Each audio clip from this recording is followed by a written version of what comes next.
Parecer CFA. CS número 029, de 21 de outubro de 2006. Dispõe sobre a triagem auditiva neonatal quanto à necessidade, viabilidade técnica, políticas públicas e legislação existente. Motivo que gerou a necessidade do parecer, questionamento do Conselho Nacional de Saúde sobre o assunto. Coordenador, conselheira fonoaudióloga Ana Elvira Barata Fávaro. Colaboradores, Profa. Doutora Doris R. Lewis, fonoaudióloga, CFA 1753/SP.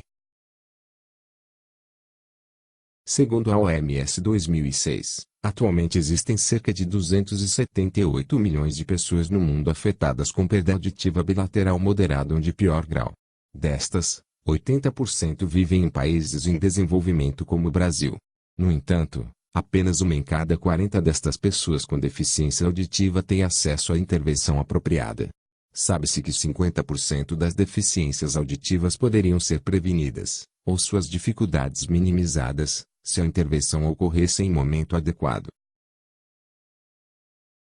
No que se refere à criança, muitas são as dificuldades decorrentes de uma deficiência auditiva, na integração social, atrasos no desenvolvimento da linguagem oral, na escolarização e consequentemente na inserção no mercado de trabalho.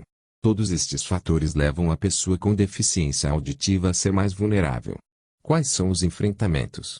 A prevenção sempre que possível e o diagnóstico precoce. A triagem auditiva neonatal universal é uma estratégia para alcançar a identificação, diagnóstico e intervenção na vida de uma criança portadora de deficiência auditiva. Entende-se por triagem um procedimento simples, rápido e barato, que pode ser aplicado a uma grande população com o objetivo de identificar os indivíduos com maior probabilidade de ter um distúrbio na função que está sendo testada. A triagem auditiva neonatal não tem função de diagnóstico, mas de identificação e encaminhamento dos neonatos para exames mais complexos, quando estes tiverem resultados considerados inadequados. O teste da orelhinha, como é popularmente conhecida a triagem auditiva neonatal, é realizado através do exame emissões otoacústicas, EUAs, evocadas ou produto de distorção, que avalia a função da cóclea, órgão responsável pela audição. Trata-se de procedimento rápido e não invasivo realizado pelo fonoaudiólogo. Existem argumentos teóricos e evidências científicas que mostram que a criança deficiente auditiva deve ser identificada no máximo até os 3 meses de idade, onde o diagnóstico deve ser concluído até os 6 meses de idade com início imediato de intervenção com aparelhos de surdez e terapia fonoaudiológica. Os estudos de Ioannis e Nagaitano, 1996, mostram diferenças significativas quando a intervenção se inicia antes ou depois dos 6 meses de idade. Isto se justifica pela plasticidade neuronal, que é maior quando o tempo de privação sensorial for menor.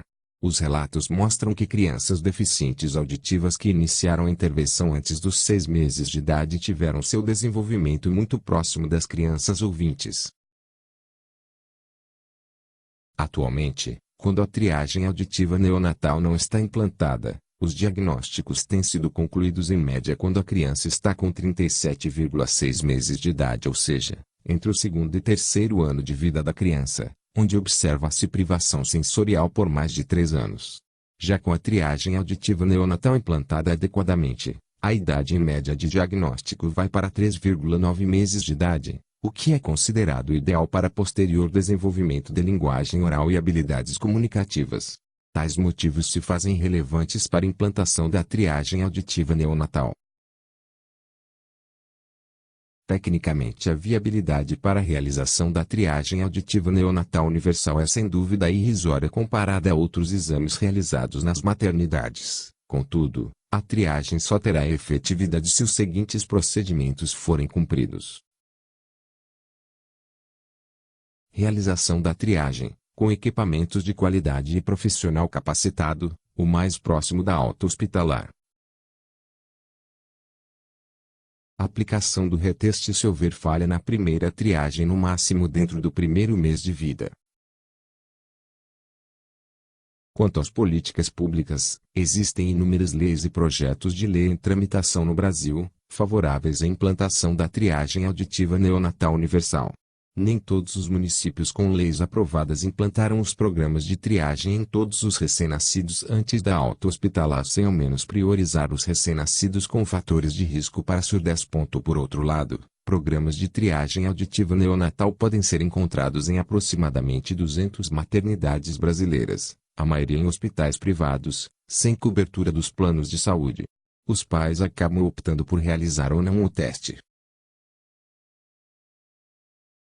O Ministério da Saúde, na última versão da Programação Pactuada e Integrada da Assistência, PPA, 2006, recomenda a implantação da triagem auditiva neonatal prioritariamente para neonatos, até 28 dias de vida, e lactentes, 29 dias a 2 anos, com risco para deficiência auditiva, devendo se estender gradativamente para outros recém-nascidos, até se tornar um procedimento universal, na medida em que as condições de continuidade da investigação e da terapêutica para todas as crianças estejam garantidas, pelos gestores municipais e estaduais, nas redes estaduais de serviços de atenção à saúde auditiva. O Ministério da Saúde em 2004 editou a Portaria GM nº 2.073/2004 que institui a Política Nacional de Atenção à Saúde Auditiva, 2004. Bem como a Portaria SAS 587/2004 que determina que as Secretarias de Estado da Saúde adotem as providências necessárias à organização e implantação das redes estaduais de atenção à saúde auditiva. Concluindo, vale ressaltar que a deficiência auditiva é invisível. Não se pode tocá-la ou vê-la. Por este motivo deve ser investigada, principalmente, no neonato que não sabe ainda referi-la e, portanto torna-se ainda mais vulnerável. Ao se aguardar que as dificuldades decorrentes da deficiência auditiva apareçam para que ocorra a intervenção, haverá um grave prejuízo na comunicação, cognição e escolarização da criança, comprometendo sua inclusão social, assim como o exercício pleno de cidadania.